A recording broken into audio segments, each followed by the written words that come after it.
brought to you by Silver Pumps. Top quality और consistent performance के लिए सिर्फ सिल्वर पंप्स नाम याद रखना। पर साहब आप बताएं कि जब ये ओरण और गोचर खत्म हो जाएगा तो वो गौ माता कहां जाएगी? आज उसकी बात कौन कर रहा है? पिछले दिनों भैया गांव में ओरण पे अनैतिक तरीके से, अवैध तरीके से वो अलॉटमेंट हो रहे थे। हमने मांग उठाई, वो लड़ाई लड़ी, बदले में क्या? मुकदमे। क्या मुकदमों से डरा दोगे? क्या मुकदमों से दबा दोगे? जवाब मांगती है ये जनता, स्टेट देख रहा है। और मैं तो पश्चिमी राजस्थान के उन तमाम हमारे 47 माननीय सदस्यों से मैं कहना चाहूंगा, अगर समय रहते आपने उस क्षेत्र की आवाज को नहीं रखा तो वो जनता तैयार बैठी है। ये 1 साल निकल गया, 4 साल निकल जाएंगे, पता नहीं चलेगा। सबसे पहले मैं शिव की जनता का धन्यवाद देना चाहूंगा कि उन्होंने एक अध्यापक के बेटे पे विश्वास जताया और प्रदेश की सबसे बड़ी पंचायत में सबसे युवा सदस्य बनने का मौका दिया। शिव की देवतुल्य जनता का मैं धन्यवाद देता हूं। साथ ही साथ मैं वर्तमान सरकार को बहुत बहुत धन्यवाद देता हूं कि वो यूथ पॉलिसी ले आए। घुमंतुओं और अर्ध घुमंतुओं के लिए पट्टे की व्यवस्था आपने की, जैसा कि पहले मैंने निवेदन किया था, इस सदन में मांग उठाई थी, उस पर काम हुआ, मैं उसकी बधाई देता हूं। साथ ही साथ राइजिंग राजस्थान एक सफल आपका आयोजन रहा, मैं उसकी भी आपको खूब खूब बधाई देता हूं। साथ ही साथ राइजिंग राजस्थान में हम सभी को जाने का मौका मिला, उसके एमओयू के बारे में पढ़ने का मौका मिला। रोज अखबारों में बहुत बड़ी बड़ी बातें उसको लेके लिखी जाती थी। 35 लाख करोड़ के एमओयू हुए, बहुत बढ़िया है, होना चाहिए, स्टेट आगे बढ़ना चाहिए, विकास होना चाहिए, बहुत ज्यादा जरूरी। और जब उसके अंदर देखा कि 35 लाख करोड़ के एमओयूज में और क्या क्या है, तब पता चला कि साहब 28 लाख करोड़ तो हमारे अक्षय ऊर्जा के हैं। बहुत अच्छी चीज है, सब स्टेट में ऊर्जा तो होनी चाहिए।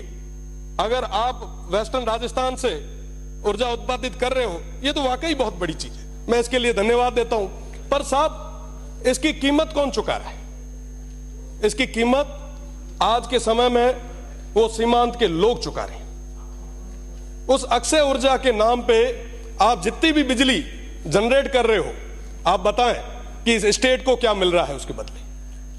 पावर ग्रिड से हम आंध्रा को, तेलंगाना को, बाहर देश के अलग अलग राज्यों को बिजली दे रहे हैं। क्या हमारे किसानों को पूरी बिजली आज हम दे पा रहे हैं क्या? पेल घर में ना जिका चीज जरूरत है वही तो पूर्ति आप कराओ। आज के समय में हमारे किसानों को कहीं बिजली नहीं मिल पा रही। जो जमीन थोड़ी बहुत बची थी ओरण और गोचर, उसको भी आपने पूरे तरीके से मल्टीनेशनल कंपनीज के चरणों में रख दिया। आज पूरे किसान बहुत ज्यादा परेशान है, पर उनकी बात कोई नहीं कर रहा। विकास की बात आई, हमने सोचा कि साहब मैन्युफैक्चरिंग यूनिट यहां लगेगी, खूब सारे युवाओं को रोजगार यहां मिलेगा।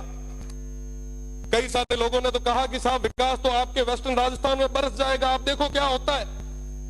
वही सपने हमें दिखाए गए जो रिफाइनरी आई उस समय हमें दिखाए। हमें कहा गया साहब ये आने वाले समय में दुबई बनेगा, जैसे शेखों के पास में रोल्स रॉयस की गाड़ी है वैसी आपके पास भी होगी। यहां पे अपार संभावना है। बदले में क्या हुआ? आज भी वो पश्चिमी राजस्थान, वो सीमांत के लोग वहीं खड़े। आज पुनः वैसे सपने उन भोले भाले लोगों को दिखाए जा रहे, उनको बताया जा रहा है कि साहब आपके यहां रेवेन्यू जनरेट होगा, विकास होगा।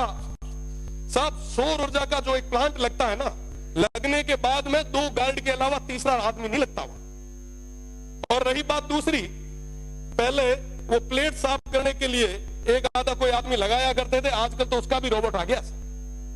और वहां पे पूरे तरीके से वन्य संपदा थी, उसको पूरे तरीके से खत्म कर दिया गया। अभी महाराज जी कह रहे थे लंपी की बात, पिछले लंपी के दौर में हमने भी खूब सारा प्रयास किया। गाय हम सभी के लिए पवित्र है, भगवान रूपी है। पर साहब आप बताएं कि जब ये ओरण और गोचर खत्म हो जाएगा तो वो गौ माता कहां जाएगी? आज उसकी बात कौन कर रहा है? पिछले दिनों भैया गांव में ओरण पे अनैतिक तरीके से, अवैध तरीके से वो अलॉटमेंट हो रहे थे। हमने मांग उठाई, वो लड़ाई लड़ी, बदले में क्या? मुकदमे। क्या मुकदमों से डरा दोगे? क्या मुकदमों से दबा दोगे? मैं आपको कहना चाहूंगा कि वाकई अगर आप चाहते हो वाकई अगर आप युवाओं के साथ हो, वाकई आप अगर किसानों के साथ हो, मैं आपसे निवेदन करना चाहूंगा कि आप 70% अनस्किल्ड और सेमी स्किल्ड में प्राइवेट जॉब्स में रिजर्वेशन लाएं और कहें कि साहब जहां पे ये काम हो रहा है वहां के युवाओं को हम वरीयता देंगे। आप लाए, आप नहीं ला पाएंगे। मैं चैलेंज करता हूं, अगर आप ले आ पाए तो आप कहोगे वहां खड़े रहने के लिए हम लोग तैयार हैं। साहब आज इस तरीके से आप ये जो काम कर रहे हैं वाकई बहुत दुखद है। लाखों की संख्या में खेजड़ियां कट रही है, वन्य संपदा खत्म हो रही है। आप याद करो तेजाजी महाराज को, बाबू जी को, हड़बू जी को, अमृता देवी जी को, जम्बेश्वर भगवान को, सब पर्यावरण के लिए उन्होंने क्या क्या नहीं किया। पर आज बदले में क्या हो रहा है? हम एक तरफ एक पेड़ मां के नाम लगा रहे हैं और दूसरे तरफ 100 पेड़ किसके नाम पे काट रहे हैं। जवाब मांगती है ये जनता, स्टेट देख रहा है। और मैं तो पश्चिमी राजस्थान के उन तमाम हमारे 47 माननीय सदस्यों से मैं कहना चाहूंगा, अगर समय रहते आपने उस क्षेत्र की आवाज को नहीं रखा तो वो जनता तैयार बैठी है। ये 1 साल निकल गया, 4 साल निकल जाएंगे, पता नहीं चलेगा। साहब उन लोगों के लिए, उन सीमांत के लोगों के लिए अगर कुछ भला कर सको तो कर लो, इससे बड़ा कोई मौका नहीं आना है। आप जिस सौर ऊर्जा की बात कर रहे हो, आप जिस विंड की बात कर रहे हो, मैं बताना चाहूंगा वो विंड जहां लगता है आसपास के 500 मीटर उस परिधि में कोई भी इंसान और आने वाली पीढ़ी वो सुन नहीं पाएगी। ये स्थितियां उस क्षेत्र में पैदा होने वाली है। साथ बात करनी होगी। मैं तो निवेदन करूंगा सभापति जी से कि आप नहीं होगा। माननीय सभापति महोदय,